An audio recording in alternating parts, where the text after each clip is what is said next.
right, so folks, we sincerely apologize for the delay in our broadcast. Again, want to say welcome to Sports Insight, live here on Foca FM 89.5, your favorite sports magazine program. This program comes your way 2 times a week, and of course, we are here Wednesday from 2 to 3 p.m. And we are here also Saturday from 11 to 12 noon. We sincerely apologize for the delay into this program. We have some technical issues due to the heavy storm, but again, we are grateful to be here. So today we have in our studios, I call him the legend, yeah, Anthony Snotty Lanford. He's been here waiting patiently when he's going to be our guest. We're going to be talking wide range of football-related matters relating to Liberia, his personal football career, and other issues. So for those of you watching live, I want to say thanks for joining our live broadcast. This program is being streamed live on Foca FM 89.5 official page and of course on my official page, Eric Paulo Collins. So we'll also take the public participation. So let's move on to our guest. Legend, I want to say welcome and thanks for honoring our invitation. Thank you very much, man. It's a pleasure being here with you. Okay, yes, all right. So how's life normally outside footballing activity? How's everything? Yes. Well, I think all is okay because I always told myself to just keep it simple and keep my feet on the ground, and I'm enjoying it. I'm enjoying it, especially with my kids, my family. It's because I've been away for I don't know how many years, coming back into Liberia, meeting my old friends, and I don't want to complain, and I will never complain. I think I'm enjoying it. I'm enjoying life. Okay, so that's good to hear.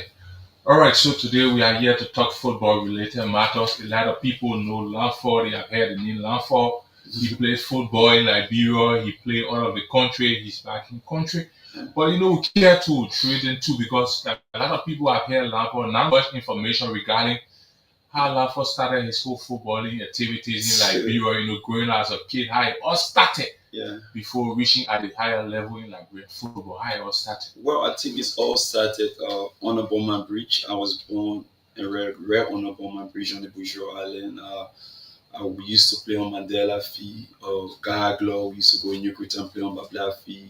In Lokintan play on Petito Green Fee and things like that. I was lucky. I played for Young Royal on a Bowman Bridge 3rd Division, and the late Francois Massacre scouted me from Mandela Fee. He took me to Zero, but I didn't play that year for Zero, and then we lost Francois that year. And I was sitting in my community one time. I saw the LFA president Mustafa Raji and Yak Massacre on Bowman Bridge. When he came, the first person, they said he wanted to talk to me. So I spoke to Mustafa and he told me he wanted me to play for Leska FC, and he asked me to go on Broad Street. Don't laugh at me, at that time I didn't know Broad Street anyway, so he gave me I think $10 or $20 US. At that time if you get $20 you're a big boy in your community or a big boy that whole day. So the next day, fast forward, I went to Mustafa's office and he told me that he wanted me to play for Leska, but he's not a coach. He wanted the coach to see me, Coach 88. So we had a test match on Tusafi. At that time it was like there was no carpet and things on there. So luckily for me, I performed very well that day, and that's how I got signed by Leska. So at the time, yes, you started your local career from the grassroots and up to Leska, where you were spotted by the president and the coach saw your ability. Mm-hmm. At that time, football in Liberia, in terms of the league, how was it really like in terms of the competition? It was wow, I can still remember back in the days on a Bowman Bridge, if you see Barrow balls, you see IE balls, I always told myself I wanted to play for one of those big team, and I had the opportunity. I played a few all season games for IE. The reason why I'm saying this because back then they had big names. We're talking about the Bogolucci, the George Jibo, and the Razak, the Papa K, all these guys. These are guys. Even Kodemi. These are guys, before if you hear the name Vama Poto, Israel Bello, Benson, these are names, to even practice with them, to break into them. I was so lucky, I was young, I was small, and I started playing against them. I wasn't better, it's just I was disciplined, I wanted to learn because if you humble yourself, people will always accommodate you, So I think I learned a lot down the line from these guys' name I just called Eugene Gray, people that know Eugene Gray, back then in the Mayfield, he wasn't a small player, I had the opportunity as a Zola Popo and we have few all-season matches to play on ATS before you get to ATS at that time, maybe only school and other things and like that. But nowadays, anybody can just play on ATS. Anybody can just play on SKD now.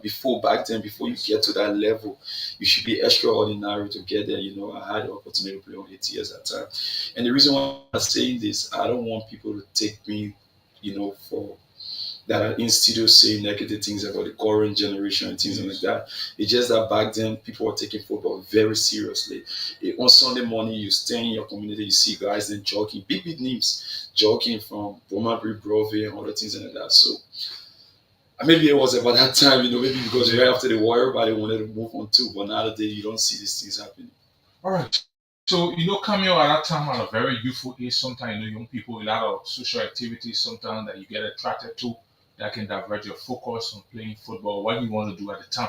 How did you really manage to have kept the focus, that you want to play football to remain on that level and not getting yourself involved with other activities around the time? I'll tell you a short story before I get to that. After I signed my first contract with Liska, I signed 3 years, they gave me $100 US. I can still remember in Ivanovic. Yeah. And the following day when I went for training, Mustafa, they used to give her transportation at that time.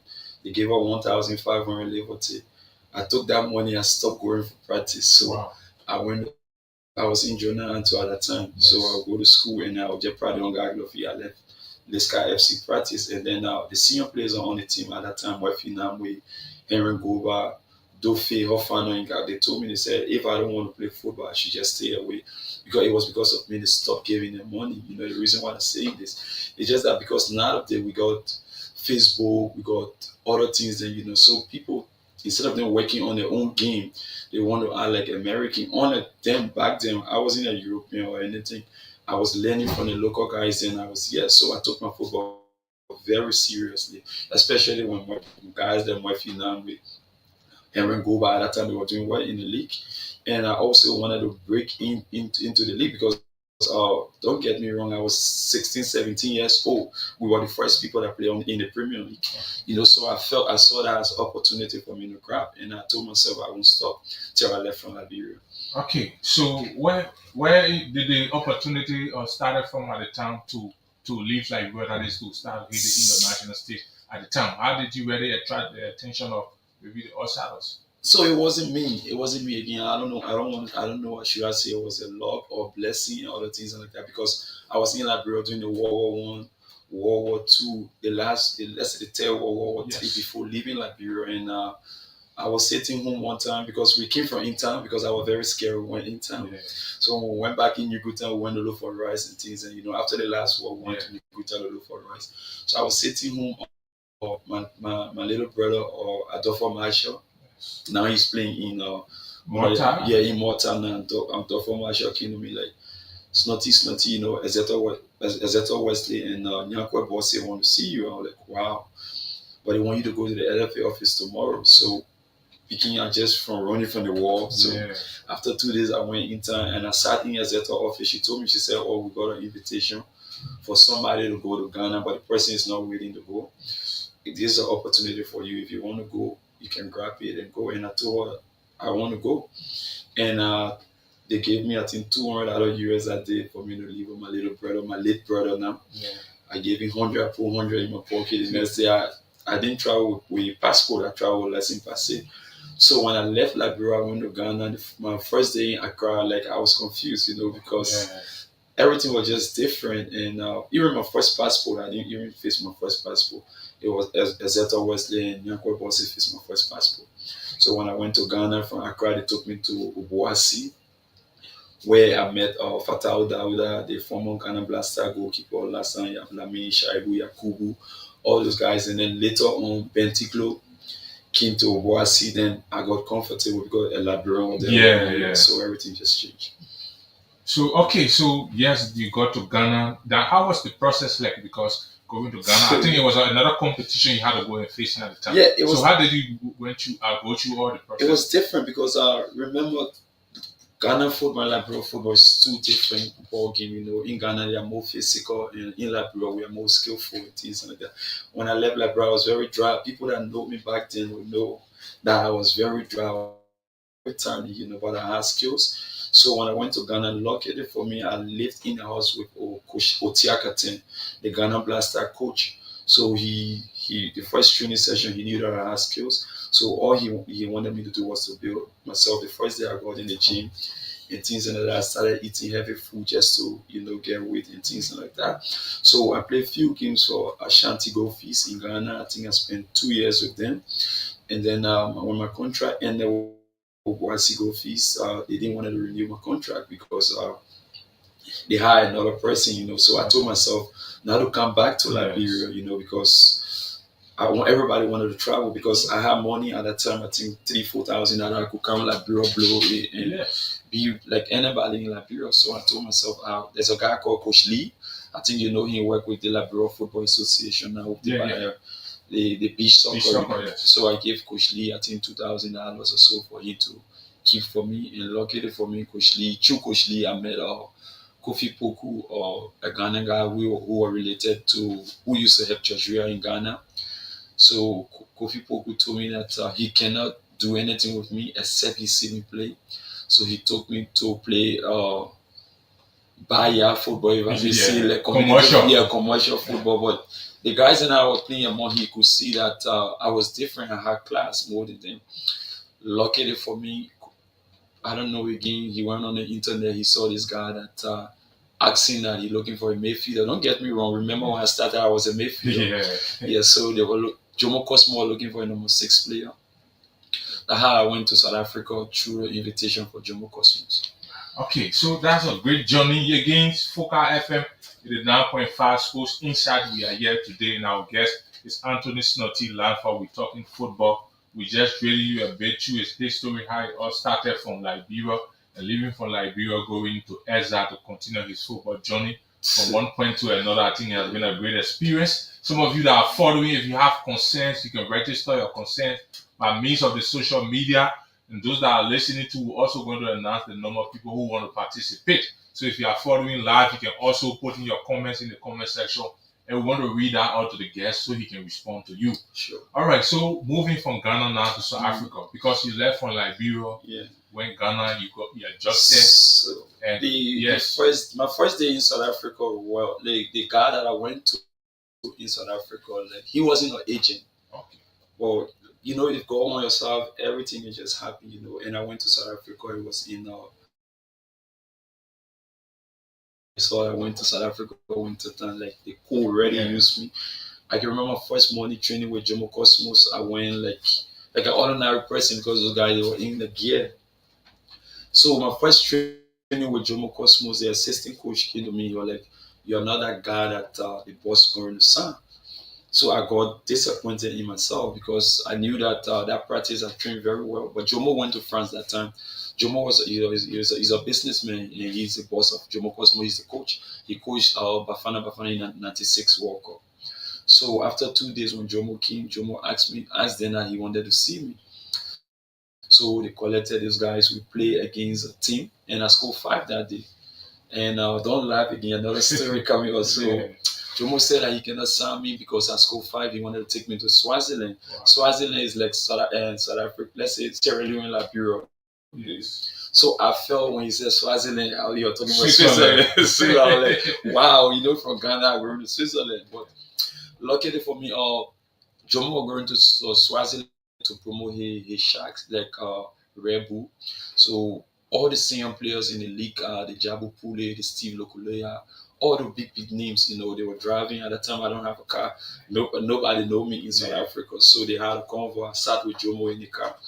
But you know what? I was so amazed to see South African guys, because I went to Ghana. The Ghanaians players, they were not like the way the guys in South Africa looking at 18, 19 years old, beginning driving car and things like that. So I was just, admiring the vibe and things like that. So when we got to the hotel, people came, those guys, everybody want to take picture with them, asking for, and nobody know me, I just sitting there at one and things like that. But I was very focused, and the game that we want to play in Swaziland, I think I scored the first goal in Swaziland. I started dribbling them like I have flair. I was dribbling them 2-2. So I got injured in the second half. The guy that told me that the boys don't want to sign me up, Collins. He's my best friend up to this time. He came to me. He was the assistant coach that time. He came to me like, "No, Anthony, don't do anything again. The boss going to sign you because it was off season. Don't do anything. The boss going to sign you." When he said, I was just like, "Wow, I felt relieved in my chest and things like that." So I got injured. They took me from the field. Now all those guys on the field wanted to take pictures with me. The guys that were driving, they came to me, "My man, where you from?" Then I started telling them I'm from Liberia. The only person that they knew in Liberia was Joshua, Joshua and things like that. So it was good. That's my journey. But then that's how I got signed with Jomo Cosmos. Okay. So Jomo Cosmos, we follow you all through. There were a lot of other clubs you played for in the South African League. Yeah. Talk about Mamelodi Sundowns, Super Sports United, and other clubs. So your debut season in the South African League, how was it like for you? Because when you talk about South Africa, the kind of football we know the league is a whole different thing from what we play in Liberia. Yeah. Did you really find it difficult to adjust yourself? It wasn't difficult because the first game I played for Jomo Cosmos at school, the records are there, numbers don't lie, and so when I scored my first game, the first time I got on the newspaper, only my neck was there, Wow. And at that time, they had this tournament in South Africa called the Coca-Cola Cup, and Yes. I was the best player in that tournament. I won the MVP that year in that tournament, and that's there where everybody started talking. Oh, that guy Lamford. Then agent and other guy entity they started coming to me, So everybody wanted to manage me and things like that. Then I had an opportunity where I went to France. People in Labrador they don't know the story. Sometimes if I say that, I hear people talking things like that, but I'll just dive into it a little bit. Yes.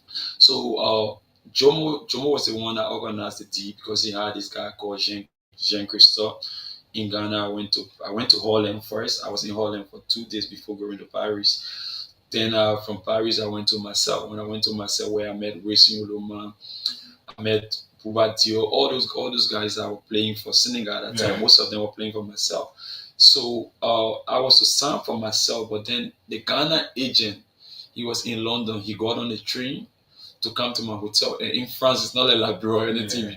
If you come to the hotel, you have to book your own room. If you want to sleep with me, you have to pay. So that where they called Jomo, I told Jomo another agent here to represent Anthony. And at that time I was small. I was 18, 19 years old at that time. So when he came, there was a confusion already with the two agents and things like that. So that's how Jomo put me on the next flight to come back to South Africa. So when I went back to South Africa, I got angry with Jomo, because I was doing well. I met Fabien Barthez, sitting with Fabien Barthez and other things like that. I was doing well. So Jomo told me no, it was the agent, So I got frustrated and remember my contract with Jomo almost like, I think I had 6 or 7 months left on my contract. So he said, no, this time around we're going to send you to Bordeaux. I went to Bordeaux again where I met Danielson. I'm talking about the real from Brazil. Yeah, I met Shamak. I met all those guys. And when I went to myself, I met DPK. I played for Arsenal. Now it's no more big now. So let me just talk. So when I went to Bordeaux again, it was the same issue. This agent from Ghana, because at that time, if you don't have FIFA license, you cannot represent a professional player. Unlike now, anybody can just then say they are agent. So when I went back, because before going to Bordeaux, I went to Ghana. It was the second time I met our ex-president, George Weah. Yes. And he spoke to the coach because they played together in Monaco. Right away, he called the coach, my boy is coming. And so when I went to Bordeaux, everything was just okay. Like the treatment was good. I can remember I trained with the reserve team for some time because they went outside to play. When they came back, I was there for a week or so. So when they came back, everything was okay. And then I had a call from Jomo again. And this call that I'm having from Jomo is not on my cell phone. I would just be in the hotel room. Somebody would just come in like, your boss want to talk to you. Remember, Jomo was my boss. Jomo was everything to me at that time. So he called me like, no, Anthony, we got a game against Orlando Pirates. You need to come. I stayed small. I was on the flight the next day. When I got back to South Africa, where I got frustrated now. And I told him I want to leave because I don't know why they don't do that in Liberia. Because as a professional, when you get six months on your contract, you can sign with any club. Yes. So that time, I had this agent that took me to Super Sport that He wanted me to sign for SuperSport. I negotiated with SuperSport. The deal was good. The money was good. They had a good accommodation for me, better than where I was because Cosmo was a small team. So Jomo then sold me already to Sundown. So yeah, that day Jomo called my phone the whole day. I didn't pick. My friend Valerie Nahayo from Burundi, the captain of Burundi that time, he came to me like, Anthony, the boss want to talk to you. So when I put the phone in my ear, he said, Anthony, I want to see you now.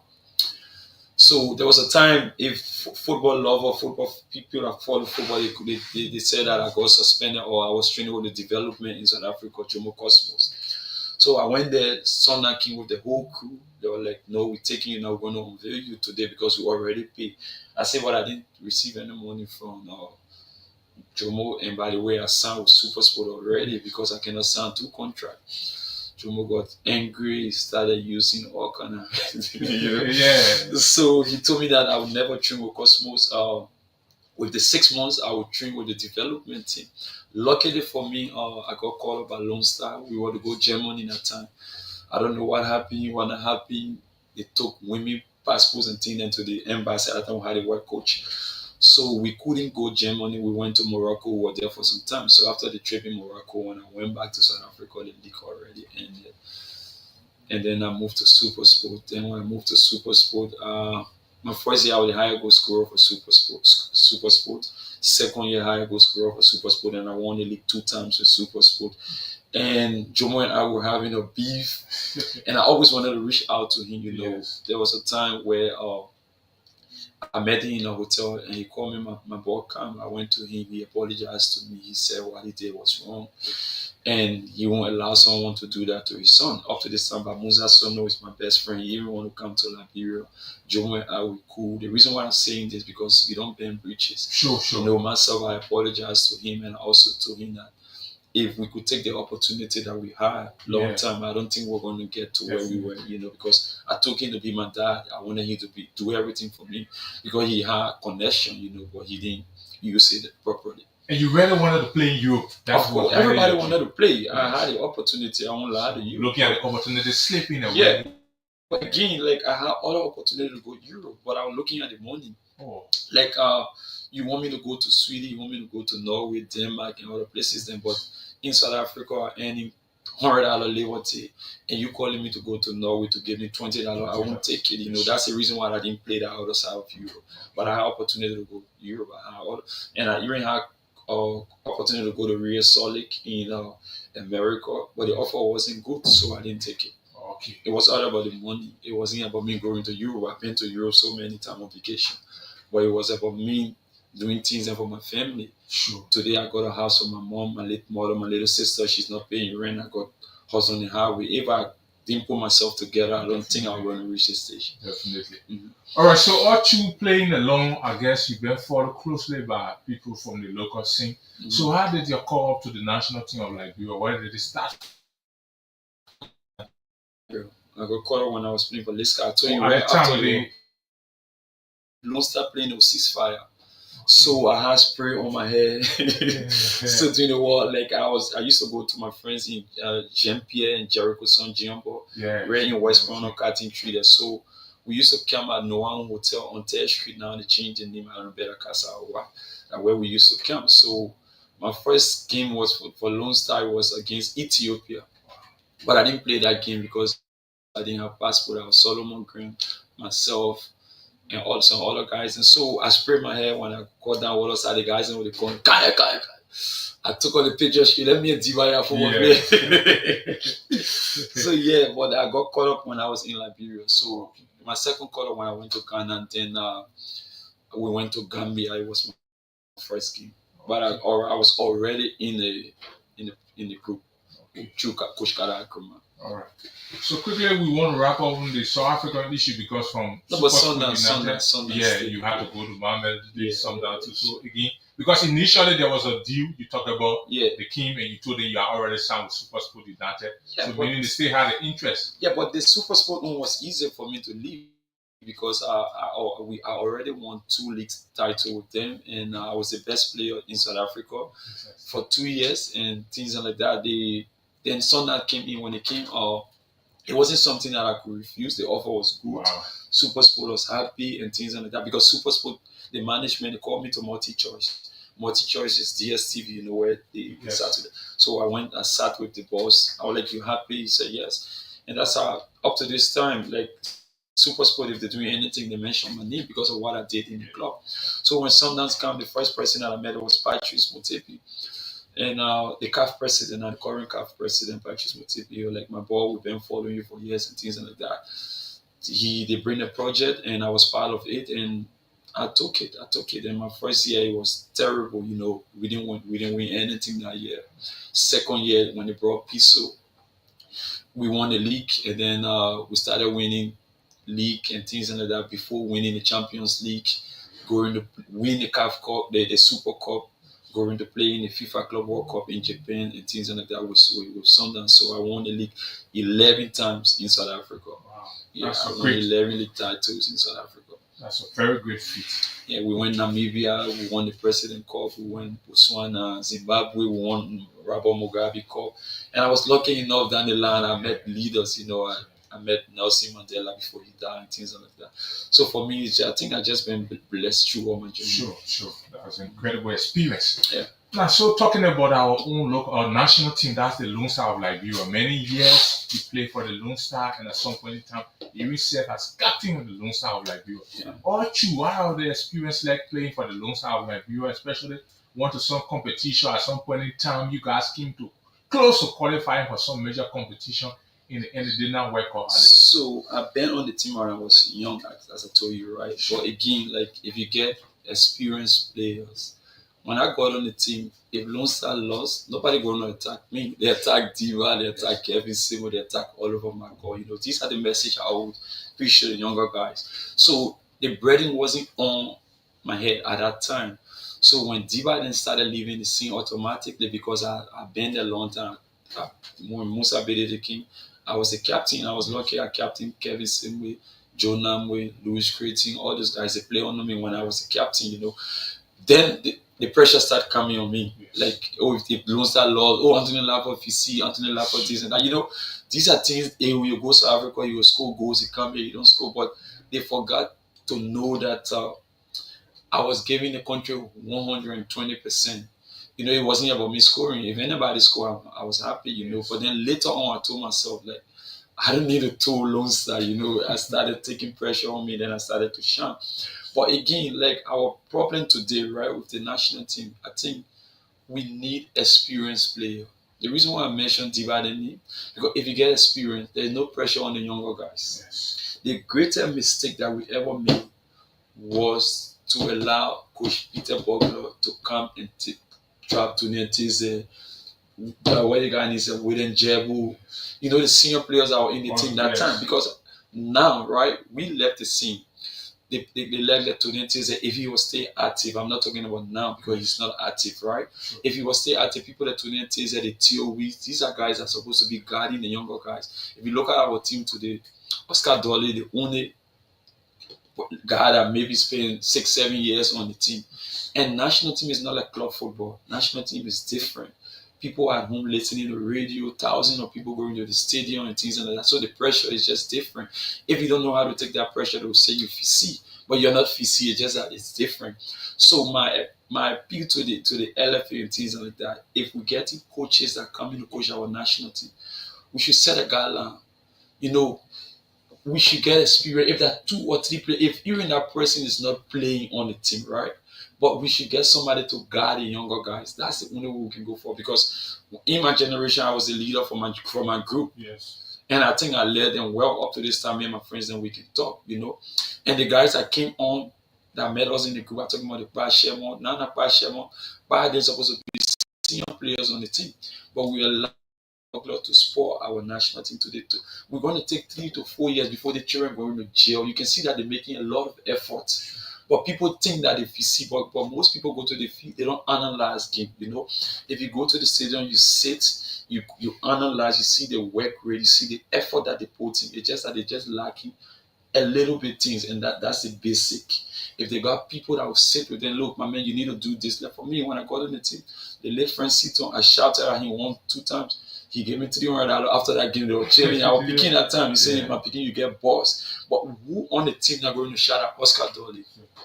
Who on the team not going to shout out what the beginning said? Oh, Samson Dwyer, if you make mistake. Yes. You know, nobody there. It's not that you acting rude, but if you get that leadership ability and things, then people going to shy away. If they're making mistake, now you can come here and say, look, my man, let's do that, let's do that. If the coaches then say everybody should be in 8 o'clock, who dare now to tell them, let's go? So you expect the coach now to leave a room to constant being security for player? No, as a leader on the team, that where leadership comes. Sure. So we don't have that on our team now. Until we can get that, our team going to be better. So you're talking about 3 to 4 years. So in the 3 to 4 years period, so the current generation that we have, the Oscar you made mention of, the Samson Dwyer, are you saying they lack the requisite leadership? No, they got that, but they're staying young. They stay small. They listen.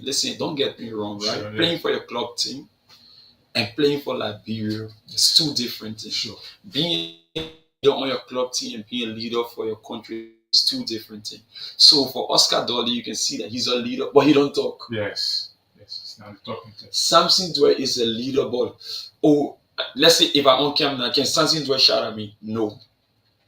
You understand where I come from, right? So we need people that if Thomas Kojo or whosoever coaches that will come and make decision and say, okay, we need to be there. Okay, another leader that on the team again, Tommy Songo. Yes. He's one of the guys that been on the team for ages, and he's one of the team captain. You understand, right? But again, if a professional come, if we they give to me that thing, but in our generation, whether you play in Bangladesh, you play for Real Madrid, you come when the coach said we doing this, I will come and say, look, we need. They also most of them listening, and some of you guys used to go on the camera. Yes, definitely we follow. Yeah, it wasn't that I was better than somebody, but I was there as a leader to tell them what to do, and nobody, if you do it, we find you. But who on the team now will say, okay, let's do this, let's do that. So they need to gel together, then they will find it won't be Oscar, it won't be Samson, but somebody in that group will come on and say, okay, I will take that initiative to be the team leader. Now the team don't have a leader. Okay, so all right, Sports Inside Foca FM 89.5 and Foca Online TV. We are live here. We are people have the legend Anthony Lavo in our studio. We're talking football related matters. So now we want to look at coming back to Liberia. Yeah, after many years, and you came back to Liberia after many years. You played a lot of football abroad, and you came back to Liberia on a vacation at time. Not many people saw you really active at the time, really wanted to play football. But quite a recent, you made a comeback coming into the league, and not just you, many other players like the Zach Krenga, Solomon Green, all of you saw you guys coming back to the league. What was it like for you after many years out there and coming back to your local league again to start playing? So for me coming back to the league, it wasn't about me coming to do anything, because to be frank with you, the football in Liberia is different. You understand, right? So imagine me playing football 1 o'clock. It's not possible. So for me coming back into the league was to just rebrand the league, because I can remember the first day I signed for Leicester FC, I got interviewed from South Africa, from Morocco, Botswana, generally then calling me and things like that. So I felt that after I had a meeting with Basi at the office, and he sat, we spoke, and he told me exactly the platform for Leicester, what he wanted me to do with the boys, the younger guys. And I told him, I was like, Basi, there will be a game that I will choose to play, and I won't play some games. And because I'm not young anymore, 40 years, so it's just that because of my energy and things like that. And we agree on it. And I spoke to a few guys at the LFA too, and they said that it was good for me to rebrand the league, because I got followers. Sure. I got followers on Instagram, Facebook, Twitter. I got followers, so that's the reason why I signed. And before signing for Leicester FC, I spoke to Zah. I spoke to Solo, because I can remember Zawa in Malaysia, Solo was staying in Ghana. And we were talking, we were like, my man, let's do this, let's do this. If we can give it 1 year or 2 years. It's not about the money. This guy cannot pay me. It's not about the money. I did that because of love. And I did that because I felt that people only know our names. Yes. They don't know our stories. So they will continue to talk. Like, we go to the stadium, the beat list got 20-0. What I play, I don't play. people will still come to me, they want to take pictures, Yes. they want my autograph and things and like that. So for me coming to the league was to help the younger guys in Leicester, telling them how they should prepare for football, how they should prepare themselves after practice and things and like that. And I think I've been doing that very well, Marcus Macaulay too, and things and like that. So for me, coming back to playing the league for me, it was the best thing I ever did in my life because it helped a lot of young guys. Not only Liska player, you won't believe it, Barrow, IE Yes. player, PRC, Freeport, all the younger guys, and we can talk. And we talk football, and most of them they listening. Some of them will call, they'll tell you, and I always give them advices on what to do, how to care themselves, because you can play the football if you're not disciplined, if you're not submissive, you won't go anywhere. So these are the messages that I've been preaching to them. Okay. So now we want to look at the league itself. Mhm. At the time you play for Leicester in Liberia before traveling and then coming back to Liberia in the local league. What's the difference, the league at the time and the current league? I want to say something here, and some people going to hate what I'm going to say, but most, out of, I don't know, we have 5.4 million people or 4.5 in Liberia, right? Our problem now, right? Back then, club teams were paying the players every month. There was nothing of, I didn't get paid for 2 months, 3 months, and things like that.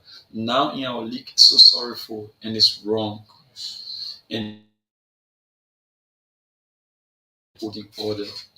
You will see, I won't mention clubs or things, but they get teams in Liberia that they don't even pay the player for 2, 3, 4 months. When you expect the younger guys to get money and you want them to train 6 o'clock in the morning, so these are things that need to change. If you're a club president, if you don't have money, sell your team to somebody that get money. Or you can partner with somebody. You can partner with somebody. It's so sorrowful and it's embarrassing. Like in South Africa, right? We got this union called Football Union, right? So if I'm playing for XYZ team and if XYZ don't pay me, I'll go to the football player union. The player union will go to the federation. The federation going to pay me, and the money that CAF or FIFA send for the club that LFA gave every month, they take that from your salary. Yeah. They take that from your stipend you're supposed to get as a club, and they'll give to the LFA will pay the player and then take that money from you. But in Liberia, they don't do it. Yeah. Imagine me if you don't pay me for 3, 4 months. If I go to the LFA, can the LFA pay me? No.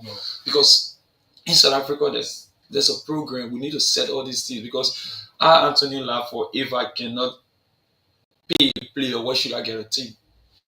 It's so wrong. And you see most of our players in the league, they are not taking salary 2, 3, 4 months. Where are they? Where are they going to express themselves? They don't have the platform to do that. Some of them, they're just playing football because of passion. And some people don't know what those younger guys are going through. They feel that they're bluffing, or they are not bluffing because they are not getting salary on time. A few teams I can pay in Liberia, maybe Freeport, Leicester, FC Facet. Some of the teams, but majority of the teams in Liberia, they don't pay the players. I've been around for a few years. I know what is going on. And like I say, I talk to players and things like that. So these are things that the LFA need to stop. But how will the LFA stop that if the players don't have a good platform to get the company? Yeah, but all the league itself, the standard in terms of the football you play with Leicester at the time, and now the current football that is played in the league, in terms of the standard, how is it? Well, when I was here, right? Yes. And then the league was high, and then later on it dropped. To be frank with you, but now the league is up to standard. The league is up to standard. What makes the league is up to standard is the foreign players. Okay. The foreign players are coming into the league. Look at the goalkeeper for FC Facet. Yes. The 2 guys in from Morocco. When I used to go Morocco to play against Wydad Casablanca, Esperance, the younger boys, they were on the academy. I used to see them. They send me messages all the time like, Anthony, you don't know how, they're happy to see me because these are boys that saw me playing in the Champions League. So if club team, but how would they do that? The only teams in Liberia that can a full foreign player like FC Facet and Leicester. You understand? Yeah. So we went to South Africa. The reason why the South African league is better is because they get foreign players, even the English league. So we need to attract more foreign players to our league. That's the only way our league going to be good. But you cannot bring a foreign player from Ghana or Sierra Leone. You treat that person the way you treat your own Liberian player. So for me, the football is up to standard, but it can get better. Okay. How will it get better is by them bringing all the guys into the league. Like the guy from FC Facet, the goalkeeper. For me, he should be the best goalkeeper of the season, if not the best, the MVP of the whole league. I'm telling you, because he played for FC Fasel, he stood for them. For me, I take off my hat, I salute him because he's a foreigner, not because I'm a Liberian, I should Yes. look down upon him, all the things. So if you're a foreigner, you come to our league, you should be exceptional. Yes. If you're not exceptional, they shouldn't sign you. So we should look for foreign players like that. That's the only way our league going to improve. All right, so it is about time we take the public participation. Sports Insight, Focal FM 89.5, Focal Online TV, 0770 So we'll also look at the social media for those of you watching live.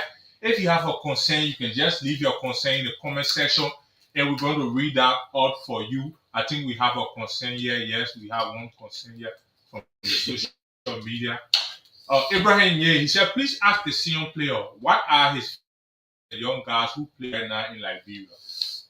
Like I said, my vision for them is to help them, educate them about football, make them to know the value. Because if you see now, most of Liberian players they go outside for trial, they come back. You know why? Because we don't have the basic. Our coaches in Liberia know they respect to any coach, but we are not teaching the children the basic. To running 2 hours, running 3 hours, not football. All my years as a professional outside there, the highest time I train 45 minutes for in pre-season. Yes. But when the league is on, we play football, we do tactic, we do other things. And so the younger guys, if they go out there, they are very good, they are talented, but because they don't have that little things, discipline, football discipline. If you don't have it, you go for trial, you always come back. So these are things I try to educate the younger guys about. We got concern there, Lingo. Yeah. We have a concern. Yeah, please read it out for the. All right. This one is from Ja M. Sherman. Can you please ask him how it all ended up with him in his last club in South Africa before he returned to Liberian League at the moment? And another one says that is a very great point. Liberian players need to learn. You could not have said that more than what you are saying. A lot of concerns coming in again.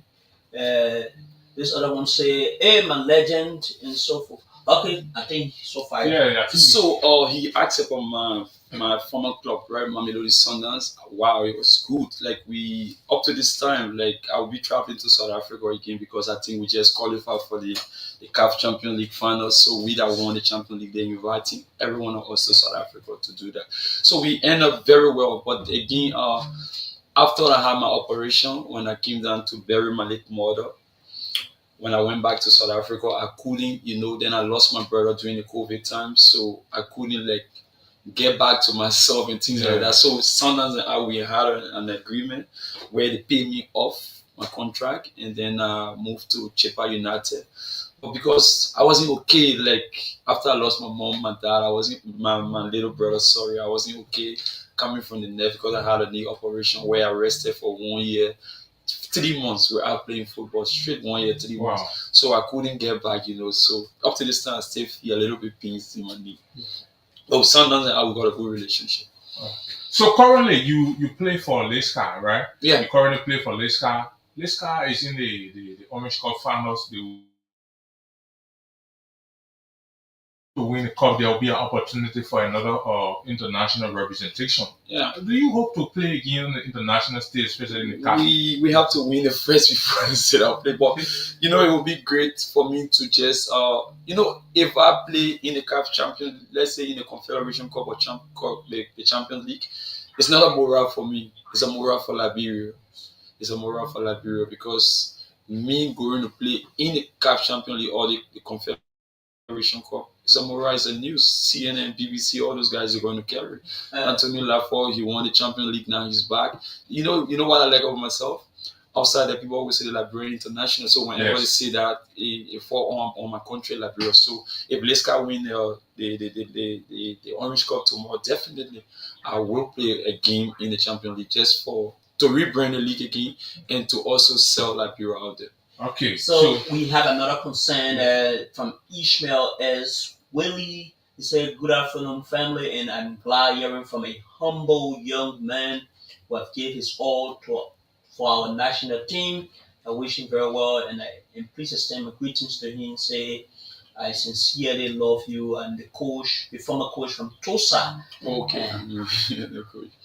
All right, so we saw the former president of SWAT event trying to call Roden Mobile. I don't know, but the call keep bouncing back. And we gradually running out of time. Actually, this is a 1 hour program. We hope we can have another conversation in the not too distant future. We're going to plan that better, yes. But again, years about time, I think we move on to you for your parting comments on the program. Well, Okay, we'll get Eshi Roden Mobile. Yes, so Eshi. Yes. Yes, hello. Yes, you are live.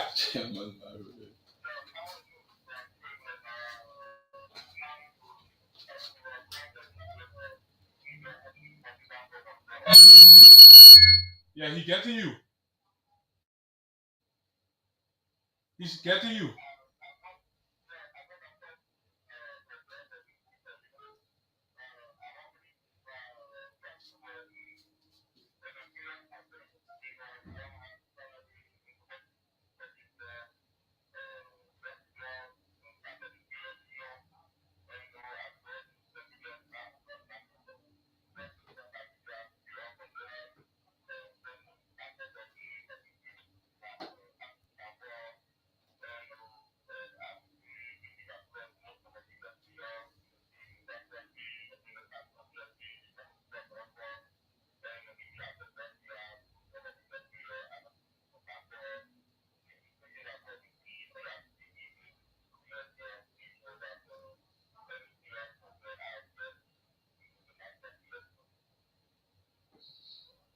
What are you saying? Yes, you are breaking ready. You have to come again so we can get you clearly.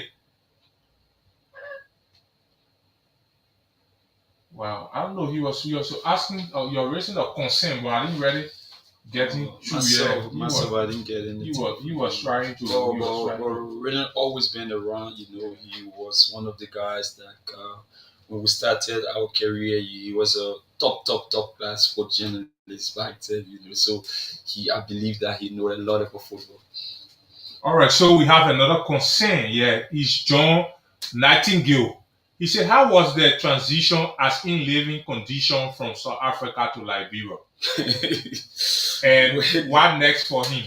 Well, my first So let's take Road and then you can respond. Yes, actually, we're getting you. Come again. Yeah, you are clear. Yeah, you are clear now. Yeah, he getting you. I get you.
Okay, yeah, you got it clear now. Okay, you got it clear. So you're gonna respond to that. All right. So I think you got it now. Yeah, I got his point. I got his point very clearly. Yeah, my brother. Yes, these are things that I've been thinking on. Even I met Alvin Brown. We spoke about it already, but he mentioned some of the guys that are running the player union. Are they actively running the player union? Is another thing. You know, you cannot be running a player union. You don't know anything about the players that are participating in the league. You only wait for something to happen before you come out and say you the chairman for the player union and all the things like that. So I think I will meet Basiga is my very good friend. So I will meet Basiga, I will meet some of the guys that are part of it, and then we all can sit on the round table and discuss because I think they will need some experience from me, and I just need to educate them on some of the things that need to be done so that our Liberian players can be treated properly. Because at the moment, from what I've been seeing, our players are not being treated properly, especially in the league. I'm talking about the teams that are not paying the players is so wrong. Not only the Premier, let's say the First Division League, including Second Division, it's so wrong because footballers we are not slaves. If you want us to work, you should pay us. If you don't want to pay, man, then you shouldn't own a team. Okay. Okay, so quickly, the concern that Kimi you are trying to address, he said, well, how was the transition as in living condition from South Africa to Liberia and what next? It wasn't difficult for me. It wasn't difficult because, like I said, I got houses here. So when I came, I moved straight to my house. So it wasn't difficult for me. I got my little sister. In South Africa, I was still eating palm butter. But the palm butter that side is different. It's in a can. So it wasn't difficult because I was eating Liberian food on her side. My children mother, she's from Sierra Leone. So I was eating at West African food anyway, so it wasn't difficult. My kids, they in South Africa in my house, and their mom is there, everybody's there. When the national team went there, I went to my house. They visited me, I took my children to the game and things like that. So for me, everything is okay. Like there's nothing like Brazil, our country. Whether you play outside for 30 years, at the end of the day, you got to come home. The most important thing is where you're going to lay your head, and you get mobile to move around. And that's what I did for myself. Yes. I got my own houses in Liberia. I'm a landlord. Maybe people don't know. Some of the time I sit with people that, oh, they come and play, they don't get anything. What you get to judge somebody that not only me, anybody come from outside as a football player, all they think the perception of Liberians, oh, the men broke, the men hungry. But how can you be broke and hungry? You get 3 houses, you got a house in South Africa. For me, I don't pay attention to criticism and things like that because you don't know me. You want to know me. That's the reason why you say such. But I'm okay. I'm happy. I on a low key, and even when I was playing, I was not that flamboyant guy. So I'm okay. You can say I don't have anything, but I know him myself when there's something. Yeah. So one more issue before we wrap up. Yes, I just thought to bring this issue. This issue about this number 14 jersey. you wore that jersey before. Yes, you wore that jersey before you played for the national team. Just on recent, there was a late issue of a controversy. I don't normally like to dive into football politics too much. Yes, but there was a late controversy regarding the retirement of the jersey and reintroducing the jersey back while you still have the legend who wants to retire this number. What's your take on that whole issue regarding the 14 jersey? For me, like you said, I wore the jersey, right? And when I wore the jersey, people say, oh, the jersey get medicine. I mean, going out, the jersey get medicine. I went take out the jersey, this and that. It wasn't about the jersey get medicine, other things. But what I feel to realize, I was wearing number 18 jersey. And then there was a game where Solomon Grant came, he started wearing the number 18, but because he obeyed my friend, things like that. Now, the reason why I went to number 22, and when I wore the number 22 at school against Uganda, the first day I took out the jersey at school, the second game, and everybody was like, oh, the jersey, that medicine, but it wasn't because of medicine. And let's get to the jersey, retiring the jersey. My brother, I don't know if you like it or not, George Weah, I have seen legends calling George Weah King George. Talking about the Benny McCarthy, the Lucas Radebe, all those guys in South Africa. George Weah is the face of Liberia. Don't forget about politics. He wore that number 14 jersey. If he retired the jersey should be retired. So if they bring the jersey back, maybe because of FIFA, I don't want to drop into that, right? But if FIFA can come and say the jersey should be used, they will use the jersey. But sometimes because of politics, people will come and say, why you retire the jersey? The men not do nothing for Liberia. How will you say the president do nothing for Liberia? Because of George Weah today, some of us were able to go outside. Because of George Weah today, people know Liberia, so he's the only African player to win the world best. Up to this time, Sergio Manning, Mo Salah, they still fighting to get to that place. Yes. And they won't get there because the world best and all the things for European. So we should be privileged to have somebody. We shouldn't argue about that jersey. If the jersey should be retired, let it be retired. But if FIFA can come to the LFA and say the jersey should be used, it's another thing. You cannot stop FIFA. FIFA is the world football body. If they can come back and say no, let's use the jersey, we should use it, but let's just stay away from petty things and meant for like pure football. Yes. And that. These are things we don't need to talk about. Definitely. Because single-handedly Yes. he took care Everybody will play their part. you understand? Yes. Single-handedly Yes. he took care of Lone Star. We were small here when they say Lone Star playing, especially South Africa in 96 or so. When Liberia in the Nation Cup, we used to run to video club just to go see Lone Star play in Diadora. Who were doing that? It was Josh Ria. So you should give the man a flower the way he had life now, But people will still talk. Not everybody going to like you. People going to be negative and things like that. But the same people that are negative, deep down within themselves, they know that Josh Ria did a lot for Liberia football. Okay. So lastly, we want to wrap up about the concerns coming in. We just have to. Ambassador Joseph F. Weah, he said, ask him what is his view on sports betting companies and other sporting entities using non-sports people as brand ambassadors in Liberia. Does he think it should be as a veteran footballer in that role? No, I'm an ambassador for DozBet, Yes, and you can see all the DozBet machine. I'm in it, and you go everywhere in the world. Betting companies are everywhere.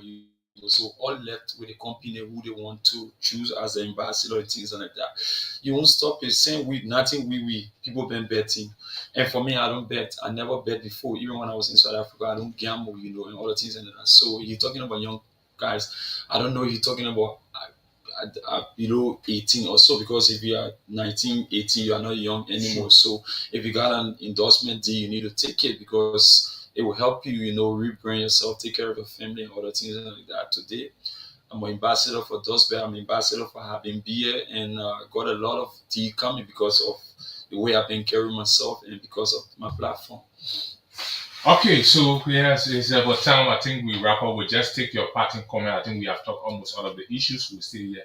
Your final. Well, I just want to say thanks to you. Though the invitation was short and to make it on time this morning, it wasn't easy, but at least I got there on time. And to the younger guys out there, especially the guys that are playing football, they are going through a lot, but they should keep focused. There is a light at the end of the tunnel. That's all I want to say, because it is frustrating to see young Liberian player after training.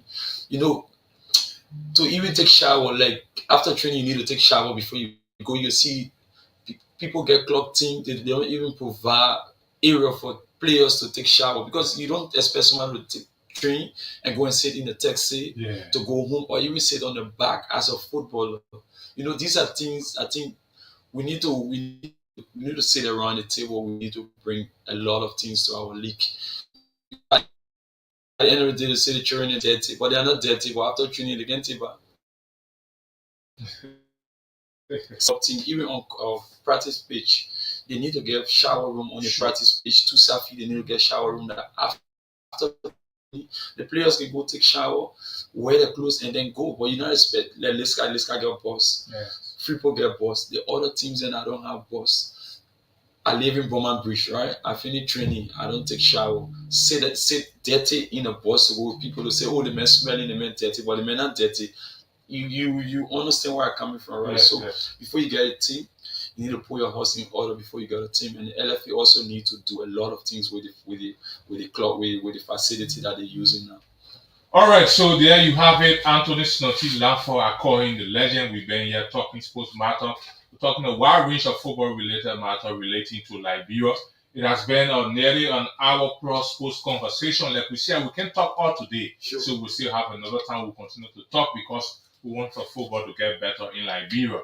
Again, we want to say thanks for following. For those of you who follow our live broadcast, for those of you who listen by means of the electronic media, we want to say thanks. And we're going to resume next week, Wednesday, with another edition of our program, Sports Insight. From my end, I want to say goodbye. Goodbye from my end. Yabonga. Yes.